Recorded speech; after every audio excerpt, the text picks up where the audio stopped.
کسی گاؤں میں ایک کسان کے گھر کے اندر ساس بہو کے درمیان ہمیشہ ٹھنی رہتی تھی۔ کئی بار کسان کی بیوی روٹھ کر میکے چلی جاتی اور وہ منت سماجت کر کے اس کو لے آتا۔ آخری بار بیوی نے کسان سے کہہ دیا کہ اب اس گھر کے اندر میں رہوں گی یا تمہاری ماں۔ کسان اپنی بیوی پر بڑا فدا تھا۔ اس نادان نے دل ہی دل میں طے کر لیا کہ روز روز کے جھگڑے کا ایک ہی حل ہے کہ ماں کو راستے سے ہٹا دیا جائے۔ چنانچہ ایک بار وہ کسی ہیلے سے اپنی ماں کو اپنے گنے کے کھیت میں لے گیا۔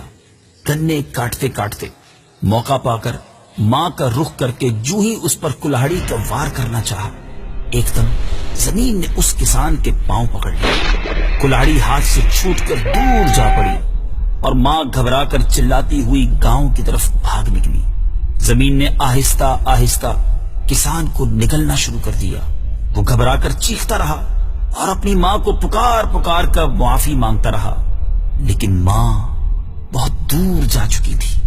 کچھ دیر بعد جب لوگ وہاں پہنچے تو وہ چھاتی تک یعنی سینے تک زمین میں دھس چکا تھا۔ لوگ اسے نکالنے کی ناکام کوشش کرتے رہے مگر زمین اسے نگلتی ہی رہی، یہاں تک کہ وہ زمین کے اندر سما گیا۔ توبہ کیجیے، لرز اٹھیے، اور اگر ماں باپ کو کبھی ناراض کیا ہے تو جلدی جلدی ان کے قدموں میں گر کر رو رو کر ان سے معافی مانگ لیجیے۔ سدا میرے ماں باپ رہیں مجھ سے راضی، کبھی بھی نہ ہو یہ خفا یا الہی۔